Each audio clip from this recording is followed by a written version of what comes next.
This dog was on a mission. So it's almost as if it ran around and say, hey, look at me, I'm gonna get everybody's attention. Now I'll show you where she's at.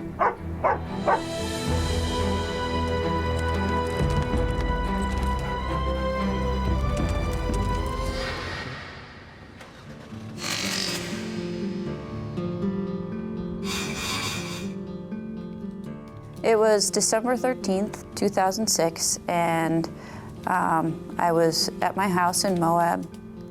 The winter season was approaching, and I was wanting to get in shape for the snowshoe racing season and also to compete in some winter triathlons. Oh, hey, Tess. Give me a minute, okay? Just give me a minute. So I was to head out on about a 2 or 2.5 hour run, and I kind of had one of my favorite loops in mind. I hadn't done this loop in a while. Okay, all right.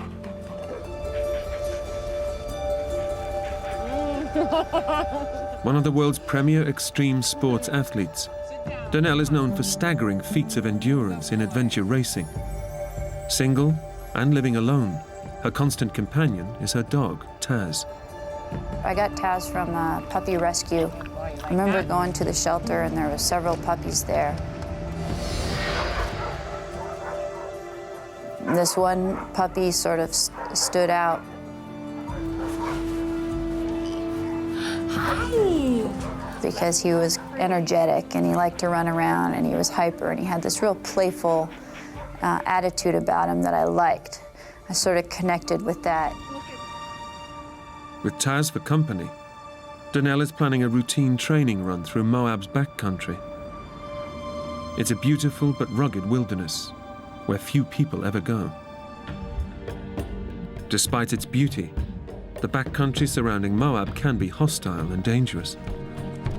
Just in the last month, 2 men have fallen victim to the deadly terrain, found frozen to death in the bitter desert night. Search and rescue teams are called out regularly to save hikers in distress. But Donnell is fearless. 6 times the winner of US Athlete of the Year, she thrives on pushing herself to the limit in the most extreme environments. All of a sudden, the next thing I know, Taz was ahead of me and my foot slipped out from under me.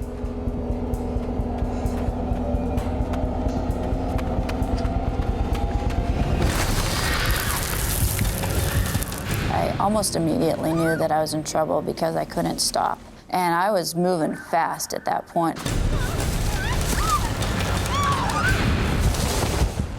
And then the last 20 feet were an overhang. Free fall. I definitely had time to see my life kind of spin through my head and think about maybe I wasn't going to see another day. And then boom.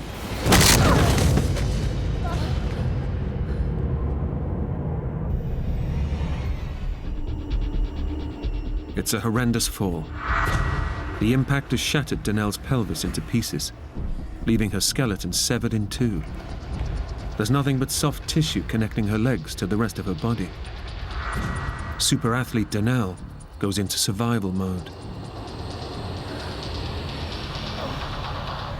Somehow my brain didn't allow itself to think too deeply about what had happened. Despite her terrible injuries, Donnell's endurance training kicks in, and she's determined to keep moving. So what I did was I took my right hand and put it on my right leg and my left hand and put it on my left leg, and I could feel my legs.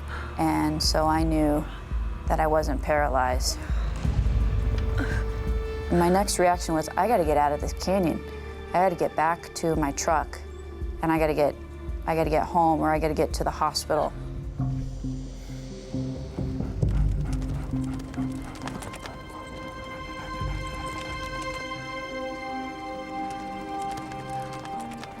Taz comes to Donnell's rescue. Taz, there you are. Taz has found her way back through the canyon to reach her. She is no longer alone, but Taz's appearance brings more than comfort. Since he had gotten to where I landed, I knew that there was a route out. So I used him as my guide and kind of dragged myself where he went along the shelf and then back down to the bottom of the canyon.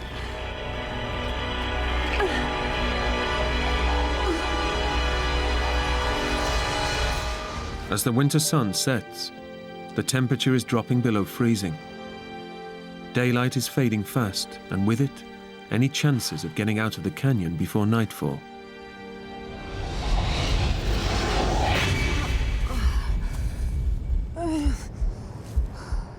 Despite Danelle's superhuman efforts, she's far from safety.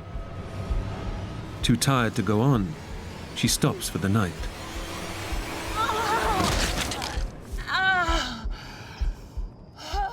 But she knows that this desert has a habit of claiming victims in the hours of darkness.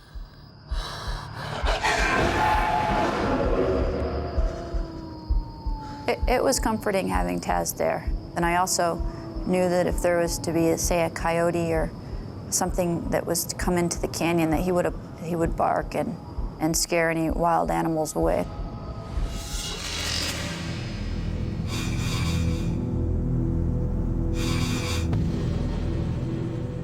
When most people would probably have given up, Danelle has made it through the night by doing sit-ups. In the morning, she has no time to rest. She intends to crawl her way 2 miles back to her truck. My plan was to take that gel to give me some energy and then to continue to crawl out. As the day wears on, the risk posed by the bitter cold lingers. But a new threat emerges. Inside her body, Danelle's injuries have taken a lethal turn for the worse. I started to feel this inflammation in my midsection, and it was kind of soft and squishy. And I remember if I tried to move, this whole jelly roll would sort of move, almost like a water balloon or something. I remember thinking at the time, oh, it's inflammation. It's not inflammation. It's far worse. Danelle's shattered pelvis has severed blood vessels in her pelvic cavity. She's been bleeding internally for a day and a half, starving her brain and other major organs of the vital oxygen they need for her to survive. Danelle is bleeding to death.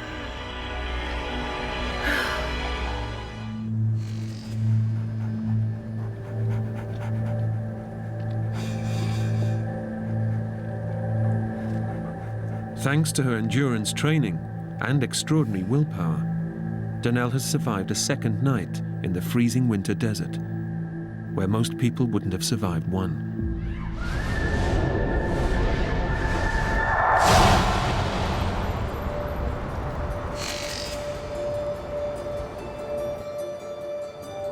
Two days after she set out on her run, several phone calls from Danelle's family and friends have finally alerted the police to her disappearance. Morning, Frank. What do you got there? I got a possible missing persons call yesterday. I went out to the house this morning to check it out. Lights are on, laptops on, truck's gone. No signs of activity for a couple days at least. I know her. Danelle Ballinger, the marathon runner. She trains up around Amasa. As a matter of fact, I'm heading up that way right now. I'll take a look around. Let me know if you find anything. I will.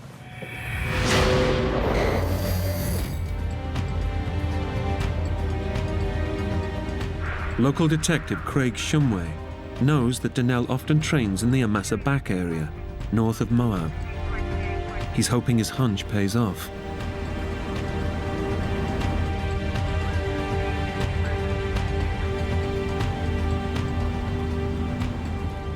Bingo.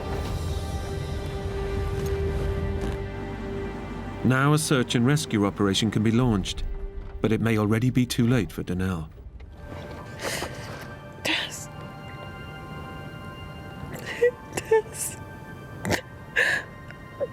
I need you to help me. Taz was there with me, and he was all I had at that point. And I said to him, I said, Taz, I'm hurt, I need help. Can you go get help? Taz, need you to help me. Go get me help. Tess, go find some help for me, please. There's a dog down there. You see him? Yeah, I got him.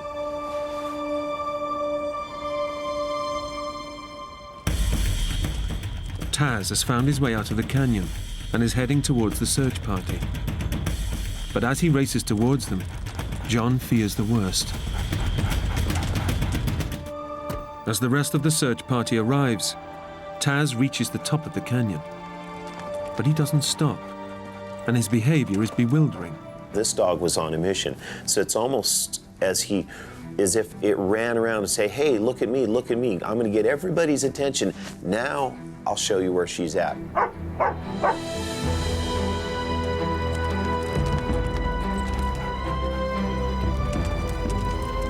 Where is he going?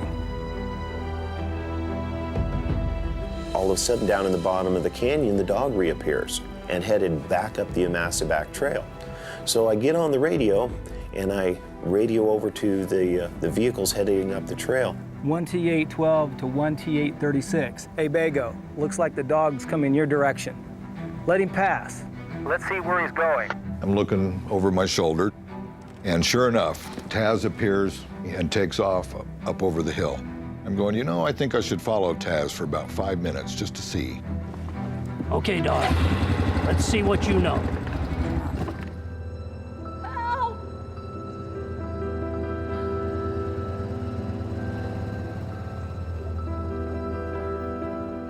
I wasn't hopeful because I'd been screaming help for 50 some hours straight, and nobody had come to help me.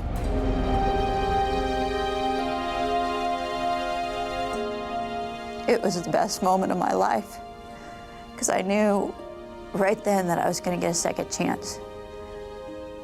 I knew I was going to make it. And it was quite emotional,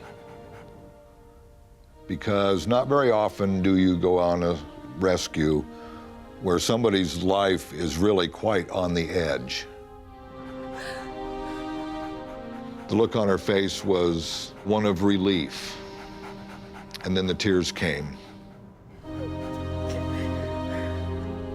Next thing he said to me was, "You got one good dog."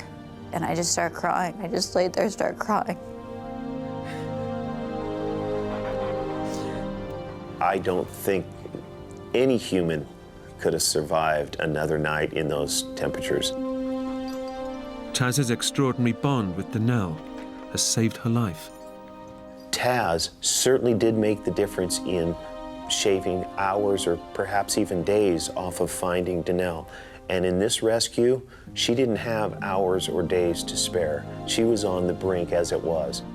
I knew Taz was a smart dog, but to be able to do what he did, this was a whole nother level of communication. Suddenly, my dog was taking care of me instead of me taking care of him. I look back on it now and I'm so grateful. He's truly a best friend.